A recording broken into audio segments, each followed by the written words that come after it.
m'en vais très rapidement demander à M. Dibou Zain de venir pour le mot de bienvenue. Et je vous remercie une fois de plus d'être venu. Moi, c'est Alissi, le secrétaire général du CJD. Voilà, je vous remercie.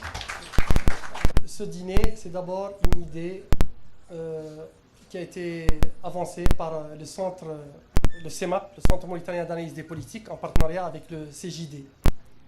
Et l'idée est très simple, c'est que nous sommes là ce soir pour réfléchir ensemble aux mesures qui peuvent être adoptées afin de développer l'entrepreneuriat des jeunes et de soutenir la jeune entreprise. Le développement de notre pays, la Mauritanie, passera inexorablement par le développement du secteur privé. Nous avons fait le choix, il y a de cela quelques années, à l'indépendance, d'un modèle économique basé sur l'économie de marché. Et dans ce système, la richesse, l'emploi, la valeur ajoutée est créée d'abord et avant tout par le secteur privé. Aujourd'hui, nous avons besoin d'adopter un certain nombre de mesures afin que la jeunesse mauritanienne puisse s'orienter massivement et réussir dans cette voie qui est difficile, bien sûr, mais qui est nécessaire au développement de notre pays. Je vais vous parler brièvement du CJD. Le CJD est une organisation qui a été créée en décembre 2010 par un groupe de jeunes dirigeants d'entreprise et qui a pour but ce sont des jeunes qui se rassemblent pour réfléchir et agir ensemble afin de faciliter le parcours du jeune dirigeant d'entreprise. Aujourd'hui, bien entendu, nous avons une liberté d'opinion en Mauritanie et je pense que les jeunes entrepreneurs doivent en profiter.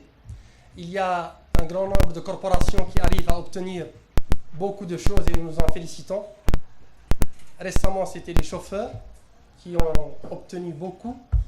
Je pense que les jeunes entrepreneurs doivent aussi s'organiser pacifiquement, bien sûr. Il ne s'agit pas de faire des blocages de la voie publique, mais pacifiquement afin quand même Il y a une idée reçue, je pense, c'est que il y a beaucoup de responsables au niveau de l'État qui croient que les hommes d'affaires n'ont pas de problème.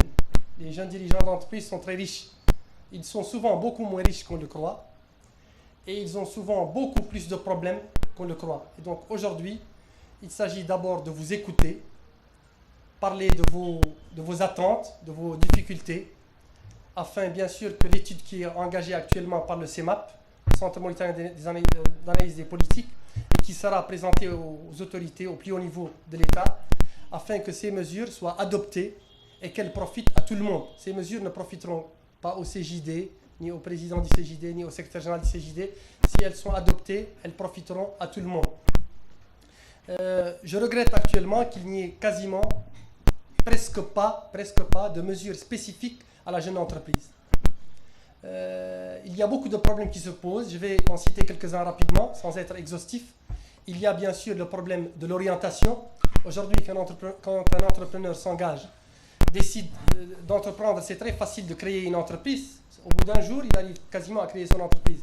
Mais le problème, c'est que dans 2/3 des cas, cette entreprise ne dépasse pas la première année. Donc il faut qu'il y ait de l'orientation, parce qu'aujourd'hui l'information économique pertinente n'est pas disponible. Il faut qu'il y ait de l'accompagnement, parce qu'un jeune dirigeant qui débute a besoin d'accompagnement. Il va rencontrer des difficultés, il a besoin d'être accompagné, d'être conseillé, afin de lui donner toutes les chances de réussite. Il y a bien sûr la problématique d'accès au financement. Notre pays le système bancaire mauritanien dispose de très peu je suis désolé, mais très peu de ressources à long terme, très peu d'argent, disons, alors que l'investissement, aucun entrepreneur ne peut rembourser un investissement sur 2 ans. Les investissements sont remboursables sur 10, 15 ans, 20 ans, dans tous les pays. Alors qu'aujourd'hui, la limite en Mauritanie des prêts à moyen terme, le maximum c'est 4 ans. Alors que le maximum dans beaucoup de pays c'est 25, 30 ans. Donc on ne peut pas demander à un entrepreneur. Donc il est quasiment impossible d'obtenir un financement pour un investissement. Je pense que l'État doit nécessairement apporter son soutien, notamment monétaire, à travers peut-être des lignes de crédit spécifiques au financement, afin de régler cette question. Il y a des pays dans la sous-région où nous avons des systèmes de garantie notamment. Il y a l'AFD qui a un système de garantie ARIS, mais qui est assez timide, parce qu'on en entend parler, mais on ne le voit jamais, c'est un peu l'Arlésienne. Donc aujourd'hui, un jeune qui n'est pas riche ne peut pas accéder au financement. Donc, quand on est riche, on n'a quasiment pas besoin de financement. Donc, je pense que l'État doit apporter des solutions de ce point de vue. Ensuite, aujourd'hui, quand on ne fait pas la différence entre un investissement créateur de richesse et d'emploi et un investissement qui ne crée pas de richesse et d'emploi. Le traitement fiscal est quasiment le même. Moi, je pense que ce n'est pas logique. Il faut qu'il y ait des dispositions fiscales douanières spécifiques aux investissements créateurs de richesse et d'emploi. Il y a aussi, bien sûr, dans la plupart des pays du monde, il y a des mesures spécifiques afin d'empêcher une entreprise de mourir. Quand une entreprise est en détresse, il y a un certain nombre de mesures afin de la sauver. Chez nous, il n'y en a pas. Quand une entreprise s'apprête à mourir, on lui dit « Mout bil azlik hada rahma alik ». Bon, ça, je pense qu'il faut absolument qu'on soit conscient que quand une entreprise est en difficulté, il faut qu'il y ait un mécanisme qui puisse sauver cette entreprise. Donc, j'ai bien dit que ce n'était pas exhaustif. Hein. Bien sûr, il y a le problème des compétences et donc la formation des jeunes dirigeants, le renforcement de leurs capacités. Je pense que c'est nécessaire. Il faut qu'il y ait des programmes de renforcement. Parce que la plupart des jeunes créent une entreprise sans avoir aucune notion de ce que c'est qu'une entreprise, de sa gestion, de son organisation, du cadre réglementaire et juridique, de l'environnement dans lequel il va évoluer. Et bien sûr, la plupart du temps, il part quasiment condamné à un échec d'emblée. Donc j'espère que ce soir, on va tous ensemble exprimer nos attentes. Parce que, je vous le dis, on a la chance de vivre dans un pays où il y a une liberté d'opinion. C'est une excellente chose. Donc on peut parler des problèmes, on peut parler de nos problèmes, et on peut demander, bien sûr, à l'État, dans la limite du raisonnable. Bien sûr, on peut pas...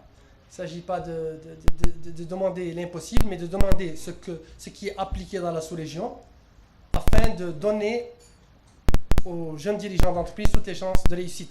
Le conseiller, M. Hassan Zain, qui est quelqu'un de très compétent, connaît ça mieux que moi, le produit national brut, le PNB, quand il est calculé, on ne fait pas la distinction entre la richesse publique et la richesse privée.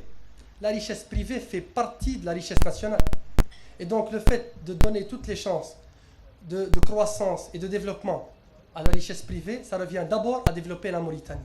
Nous avons une intime conviction, c'est que le développement de la Mauritanie passera inévitablement, inexorablement par le développement du secteur privé. Donc je le dis très clairement, le CJD ne milite pas du tout pour des mesures pour les membres du CJD. Le CJD milite plutôt pour des mesures qui vont profiter à tous les jeunes dirigeants d'entreprise d'aujourd'hui et de demain. Je vous remercie.